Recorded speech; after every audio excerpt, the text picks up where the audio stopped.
This drama shows us how to bravely come out of a I must say dangerous relationship. क्योंकि ये जो relationship इस लड़की का मिकाइल के साथ है ना, वो कोई नॉर्मल रिलेशनशिप बल्कि एबनॉर्मल भी नहीं कहना चाहिए और सिर्फ फेटल कहना चाहिए, डेंजरस कहना चाहिए, क्योंकि वो जानलेवा है और वो अपनी एक बीवी मार चुका है, दूसरी बीवी की जान लेने की कोशिश कर चुका है और तीसरी पे यानी जो हमारी हीरोइन है उस पर भी अटेम्प्ट कर चुका है। बेसिकली ना मेंटल डिसऑर्डर से ज़्यादा मुझे ये ड्रामा इंटरेस्टिंग लगा।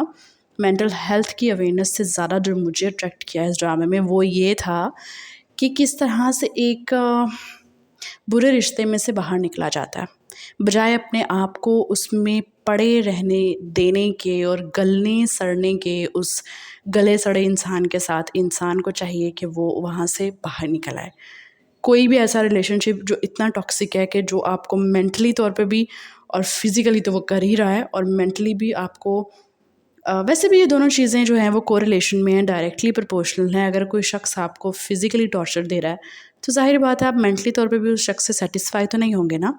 और अगर कोई शख्स आपको सिर्फ मेंटली टॉर्चर दे रहा है तो आप फिज़िकली भी उससे सेटिस्फाई नहीं होते, आप फिज़िकली भी उसके साथ खुश नहीं होते, आप उसके साथ हंसते नहीं हैं, बैठते नहीं हैं, बात नहीं करते, उसके साथ आउटिंग नहीं करते, क्योंकि वो मेंटली तौर पे आपको टॉर्चर करता है।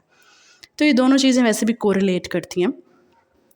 तो उसकी जो प्रेस कॉन्फ्रेंस थी और उस प्रेस कॉन्फ्रेंस के दौरान जो उसने बातें की हैं और जो सबसे प्यारी बात जो मुझे लगी है ना उस पूरी एपिसोड में, उसने कहा है कि लड़कियां किसी भी लड़के के पागलपन के लिए उसका मेंटल असाइलम नहीं होती। लोगों की बेटियां आपके बेटों के लिए मेंटल असाइलम नहीं होती कि आपके बददिमाग बेटे वहाँ पे आएँ, अपने पागलपन को सुधारें। This was so good. ये डायलॉग बहुत मज़े का था और पूरे ड्रामे का निचोड़ बल्कि इसी डायलॉग में है, क्योंकि उन्होंने दिखाया है कि वो किस तरह से स्ट्रगल कर रही है अपने इस रिलेशनशिप से बाहर आने के लिए। जिस ट्रैप में वो फंस चुकी है वहाँ से बाहर आने के लिए वो कितनी स्ट्रगल कर रही है, तो उन्होंने यही दिखाया। फूफो का जो करेक्टर है ना वो एक टिपिकल करेक्टर है। टिपिकल जो फूफो होती है जिसको पता नहीं किस चीज़ की जेलसी है, पता नहीं किस चीज़ का उसे बदला लेना है अपनी भतीजी से। और फूफियाँ जो होती हैं ना, अच्छा ये जो फूफियाँ होती हैं ना ये अपने भतीजों के साथ तो बड़ी बड़ी फेथफुल होती हैं। पता नहीं अपने भतीजों का तो बड़ा अच्छा चाह रही होती हैं और उनके लिए दुआएं भी करती हैं और उनके लिए अपनी बेटियों का रिश्ता भी देने के लिए तैयार होती हैं। लेकिन जहाँ बात भतीजियों की आती है ना, पता नहीं इनके अंदर एक, वो कहते हैं ना कि इंसान में जो एक हसद, हसद भी नहीं कहना चाहिए, पता नहीं उसे क्या कहना चाहिए। हसद तो नहीं होना चाहिए इस फूफी को अपनी भतीजी से, क्योंकि उसका भाई उसका जितना ख्याल करता है, जितनी उसकी केयर करता है, जितना उसको टाइम देता है, इतना तो वो अपनी बीवी का भी नहीं कर रहा होता। फिर भी अगर वो अपनी भतीजी से हसद करे और उसके लिए रास्ते में गड्ढे खोदे या उसका रास्ता खारदार करे यानी कांटों से भर दे, तो फिर तो बहुत बुरी बात है।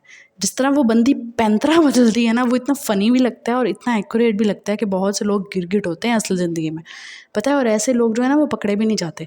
कहते हैं ना चुगलखोर जो है वो हर किसी का दोस्त होता है, क्योंकि वो पकड़ा ही नहीं जाता। वो जो चुगलखोर होता है ना वो कभी पकड़ा नहीं जाता। वो एक जगह से चुगली करता है, दूसरी जगह जाके आराम करता है, वहाँ पे चुगली करता है, पहली जगह आके आराम करता है। और वो हर तरफ आग लगा रहा होता है, लेकिन उसे सब अपना दोस्त मानते हैं। और वैसे भी जो सबका दोस्त होता है वो किसी का दोस्त नहीं होता, वो किसी का सगा नहीं होता, जो सबका सगा होता है। तो फूफो का करैक्टर बहुत ही ज़्यादा टिपिकल है। लेकिन मुझे सबसे ज़्यादा अफसोस हुआ बीना, आई थिंक बीना नाम था, जो उसकी पहली बीवी सेकंड वाइफ है उसकी मिकाइल की, और वो आके अपने जले हुए बाजू दिखा रही होती है। बहुत हिम्मत की ज़रूरत होती है एक इतने ज़्यादा ट्रॉमेटिक एक्सपीरियंस से बाहर निकल कर लोगों को बताने में। पता है इंसान ना अपने ट्रॉमास लोगों को बताने में बहुत डरता है, सिर्फ इसलिए नहीं कि लोग उसको मजाक उड़ाएंगे या उसका मिसयूज़ करेंगे या कुछ इस तरह से करेंगे।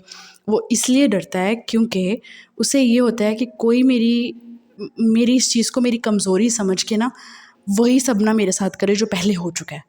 लोग ये ना समझेंगे ये तो कमज़ोर है, इसके साथ जो मर्ज़ी कर लो ये सह लेगा, ठीक है। तो वो इस वजह से भी किसी को बताता नहीं है। अक्सर लोग अपनी डिवोर्स के बारे में नहीं बताते, अक्सर लोग अपने टॉक्सिक रिलेशनशिप के बारे में नहीं बताते। दुनिया के सामने बस भरम रख रहे होते हैं कि हाँ सब ठीक है, सब परफेक्ट है, सब ठीक है, हालांकि उनकी ज़िंदगी में सब ठीक नहीं होता। बहुत हौसला चाहिए, बहुत हिम्मत चाहिए, बहुत बड़ा दिल चाहिए। कि आप अपने ट्रॉमास को दुनिया के सामने लेकर आओ, लोगों को बताओ। लोग तो अपने सगे माँ बाप को नहीं बता पाते, अपने सगे रिश्तेदारों को नहीं बता पाते, इस डर की वजह से कि कोई मुझे जज करेगा या कोई मुझे मिसयूज़ करेगा, इन सब चीज़ों की वजह से। और वो भी पब्लिक में आके पूरी ऐसे लोगों को बताना जो कि अनजान हैं, और वो भी मीडिया के सामने आके। वो बीना का जो करैक्टर है ना, बहुत ब्रेव उन्होंने दिखाया। वो जिस तरह से पहले डर रही थी, नर्वस हो रही थी, ये भी एक नेचुरल सी चीज़ है कि वो होता है। लेकिन जो असल उसका मुद्दा है ना, वो तो उस कॉन्फ्रेंस में ही बयान किया गया।